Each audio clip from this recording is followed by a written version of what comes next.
বিধানসভা এলাকায় এসেছি। মূলত কেন্দ্রীয় সরকার যে ওয়াকফ বিল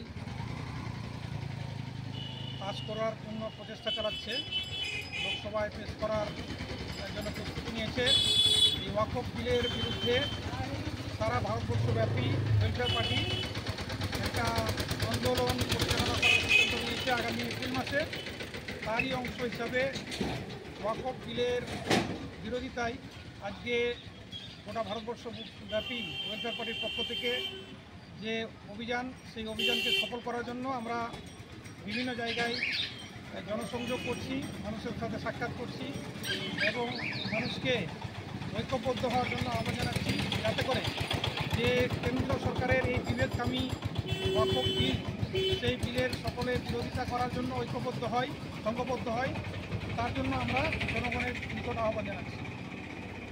ওয়াকফ বোর্ডের ব্যাপারে যে অনেকে পাট্টা করে বিক্রি করে দিচ্ছে, এ বিষয়ে কি বলছেন আপনারা? ব্যাপার হচ্ছে যে ওয়াকফের সম্পত্তি এক তো সরকার বিভিন্ন জায়গা আমরা দেখেছি যে বড় বড় সম্পত্তি আজকে গোটা ভারতবর্ষে তথা পশ্চিমবঙ্গে সেগুলো আজকে বেদখল হয়ে আছে। সরকার বিভিন্নভাবে সেগুলোকে ব্যবহার করছে। অন্যদিকে যদি কোনো জায়গায় বেদখল হয়ে থাকে সেগুলোকে আইনি প্রক্রিয়ায় এনে সেগুলোর সমাধান হওয়া দরকার।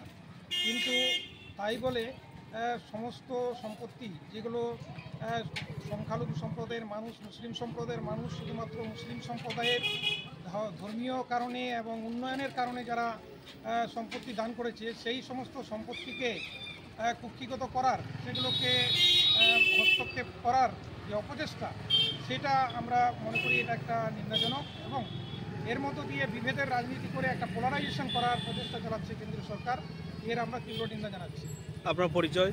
মোহাম্মদ শাহজাহান আলী, রাজ্য সভাপতি, ওয়েলফেয়ার পার্টি, পশ্চিমবঙ্গ।